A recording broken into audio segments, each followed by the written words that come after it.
Assalamualaikum warahmatullahi wabarakatuh. Di sini kami akan mempresentasikan tugas dari mata kuliah Pendidikan Kewarganegaraan tentang hak asasi manusia yang diampu oleh dosen Ibu Advokat Nining Yurista Prawitasari SH.MH. Perkenalkan, nama saya Fitri Nur Aini dengan nomor induk mahasiswa 431813403191119.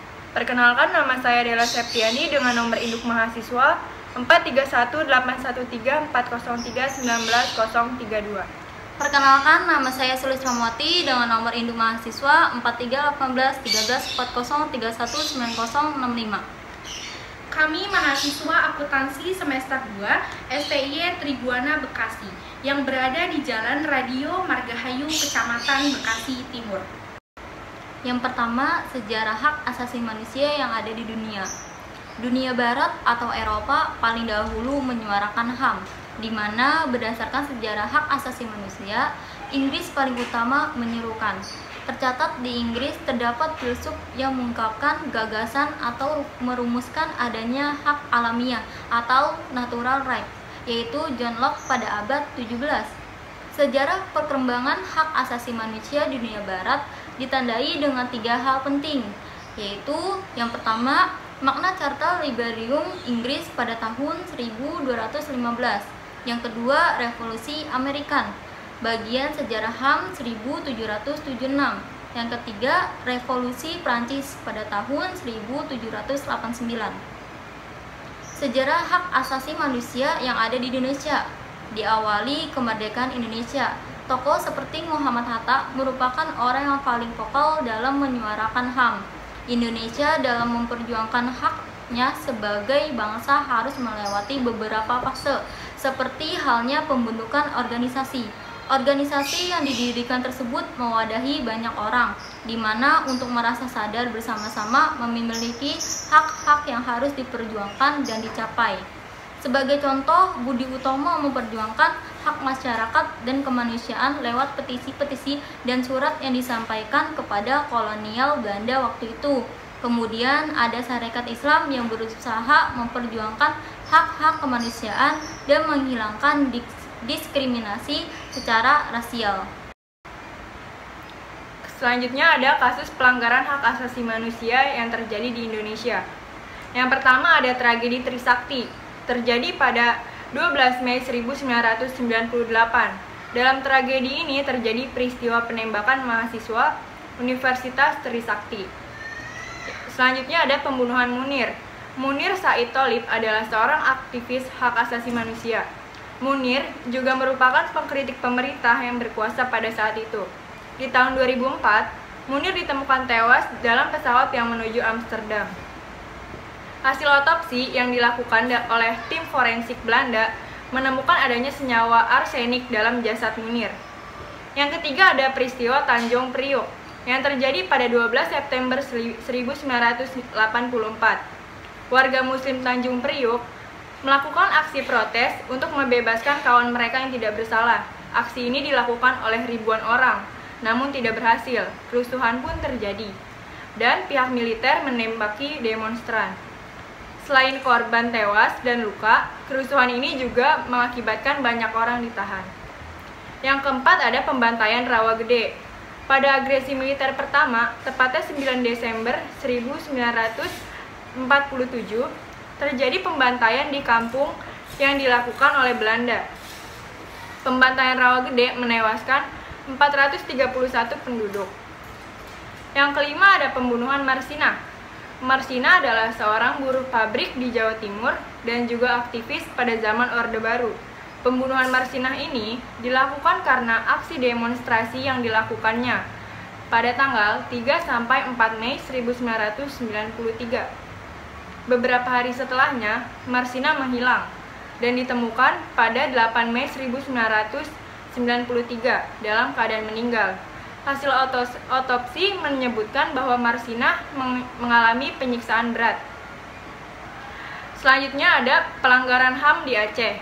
Pada tahun 1990 hingga 1998 terjadi pemberontakan rakyat Aceh karena mereka tidak puas dengan pemerintahan, sehingga ingin memisahkan diri. Oleh karenanya, pemerintahan Indonesia mengadakan operasi militer di provinsi ini, yang mengakibatkan banyak warga Aceh yang meninggal. Selanjutnya ada penculikan aktivis 97 dan 98. Keadaan genting menjelang pemilu 97 dan menjelang sidang MPR 98 ini berbuntut penghilangan orang secara paksa. Sebanyak 23 aktivis hilang pada periode tersebut. Selanjutnya ada tragedi Semanggi. Tragedi Semanggi terjadi 2 kali, yaitu tragedi Semanggi 1 dan tragedi Semanggi 2. Aksi ini dilakukan oleh para mahasiswa dan mengakibatkan reaksi keras militer yang berjaga sehingga menimbulkan kekacauan. Selanjutnya ada upaya penegakan HAM di Indonesia. Yang pertama yaitu penegakan pemerintah melalui undang-undang. Undang-undang sebagai pedoman dan acuan kehidupan bermasyarakat dan bernegara juga mempunyai beberapa kaitan dengan hak asasi manusia. Adapun undang-undang yang dimiliki oleh Indonesia dalam kaitannya dengan penegakan hak asasi manusia bagi warga negara diantaranya yaitu Undang-Undang Nomor 1 Tahun 1974, TAP MPR Nomor 17/MPR/1998, Undang-Undang Nomor 39 Tahun 1999 dan Undang-Undang Dasar 1945 Pasal 27 sampai dengan 34. Kemudian yang kedua ada pembentukan pemerintah Komisi Nasional. Adapun Komisi Nasional tersebut antara lain yaitu Komisi Nasional Perempuan, Komisi Perlindungan Anak Indonesia. Kemudian yang ketiga ada pembentukan Pengadilan Hak Asasi Manusia. Pengadilan Hak Asasi Manusia ini dibentuk berdasarkan Undang-Undang Nomor 26 Tahun 2000 tentang Pengadilan Hak Asasi Manusia. Dalam menjalankan perannya, pengadilan ini berperan khusus dalam mengadili kejahatan genosida dan kejahatan terhadap kemanusiaan sebagai berikut, yaitu keberadaan Pengadilan Hak Asasi Manusia di Indonesia merupakan salah satu langkah dalam menegakkan keadilan bagi warga negara Indonesia, khususnya yang berkaitan dengan pelanggaran hak asasi manusia. Kemudian proses pelimpahan perkara yang terkait dengan pelanggaran hak asasi manusia yang terjadi tentunya dilakukan oleh Pengadilan Hak Asasi Manusia sesuai dengan mekanisme pelaksanaan sistem peradilan di Indonesia. Dan yang keempat, ada penegakan melalui proses pendidikan, di mana penegakan hak asasi manusia juga dapat dilakukan melalui proses pendidikan, baik itu dalam pendidikan formal, informal, maupun non-formal. Proses penegakan yang dilakukan melalui proses pendidikan merupakan penanaman konsep tentang hak asasi manusia itu sendiri kepada peserta didik yang ikut di dalam proses pendidikan. Berikut hasil wawancara kami. Assalamualaikum warahmatullahi wabarakatuh. Saya Dela Septiani dari kelas akuntansi semester 2 STIE Tribuana. Di sini saya akan mewawancarai seorang narasumber yang bekerja sebagai pemerhati HAM di Kota Bekasi. Di sini saya dengan manggil abang atau bapak nih? Bang aja. Bang aja. Dengan bang siapa kalau boleh tahu? Bang Firas. Bang Firas. Bang Firas. Jadi di sini saya ada tugas buat nanya-nanya tentang HAM nih di Kota Bekasi. Kira-kira abang bisa nggak nih membantu tugas saya? Boleh. Boleh. Kalau boleh tahu pendidikan terakhir abang di mana ya? Saya perkenalan diri dulu ya. Ya. Nama saya Firas. Saya kebetulan di kampus yang sama dengan adik saya manggil adik ya. Iya, adik Adila. Saya juga lulusan dari kampus STIE Tribuana tahun 2015, angkatan perang. Ya. Jadi itu. Dan aktivitas saya bekerja oleh salah satu anggota DPRD Kota Bekasi, sekaligus saya juga pemerhati HAM di Kota Bekasi, ikut aktif dalam perkembangan HAM yang ada di khususnya Kota Bekasi aja. Jadi kegiatan yang abang lakuin saat bekerja tuh kayak gimana aja tuh, kalau boleh tahu? Kalau saya ini kesehariannya berada di tengah-tengah masyarakat, menampung aspirasi masyarakat, bersosial dengan masyarakat, terus ya memperhatikan perkembangan tentang kehidupan sehari-hari masyarakat, sehingga saya juga berkontribusi aktif dalam implementasi HAM di Kota Bekasi. Baik bang, langsung aja nih ke pertanyaan selanjutnya. Menurut pendapat abang bagaimana sih tentang HAM di Kota Bekasi ini? Ya, HAM di Kota Bekasi ini cukup menarik ya, karena Bekasi ini dasarnya adalah kota mitra ibu kota. Jadi Bekasi ini cukup padat penduduk, banyak ras, suku, agama di Kota Bekasi beragam. Kota Bekasi juga heterogen, multi etnik. Semua orang bisa masuk ke Kota Bekasi, dan saya rasa di Kota Bekasi ini belum ada kasus HAM yang sampai terdengar di berita-berita nasional. Kalaupun itu ada, ya kita belum dengar sih. Nah, tapi yang saya tahu dari data yang saya dapat, pemerintah Kota Bekasi ini sudah cukup baik, dibuktikan dengan mendapatkan penghargaan 2 kali berturut-turut, tahun 2018 dan 2019, tentang Kota Layak HAM. Itu salah satunya Kota Bekasi. Oh gitu bang. Terus kenapa sih penghargaan tersebut tuh bisa didapat oleh Kota Bekasi? Ya, ini pendapat saya ya, karena saya sebagai warga asli Bekasi, tinggal di Kota Bekasi, lahir, besar, kerja, belajar di Kota Bekasi. Menurut saya penghargaan itu layak memang didapat oleh Kota Bekasi, karena perjalanan saya hidup, saya tidak pernah menerima atau mendengar tentang diskriminasi ras, suku, agama. Bahkan setiap orang punya hak untuk beribadah, tempat ibadah yang layak, terus pelayanan yang juga layak, berkeadilan tanpa membeda-bedakan agama, suku, ras, atau lainnya gitu. Terus apa saja sih bang peran pemerintah dalam menegakkan HAM di Kota Bekasi ini? Ya, yang pasti pemerintah ini sangat berperan aktif dalam menjaga toleransi antar umat, antar suku, tidak membeda-bedakan.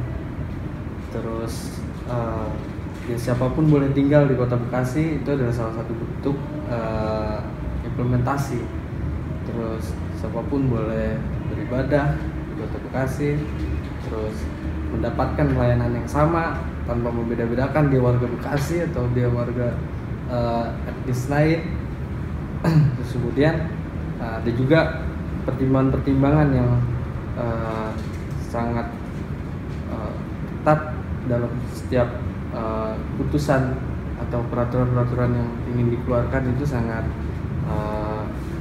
berperan aktif dalam menjaga HAM tersebut. Terus ada pertanyaan terakhir nih. Saya mau nanya, abang ada nggak kritik dan saran tentang HAM di Kota Bekasi? Ya, saya sedikit kasih masukan ya, saran.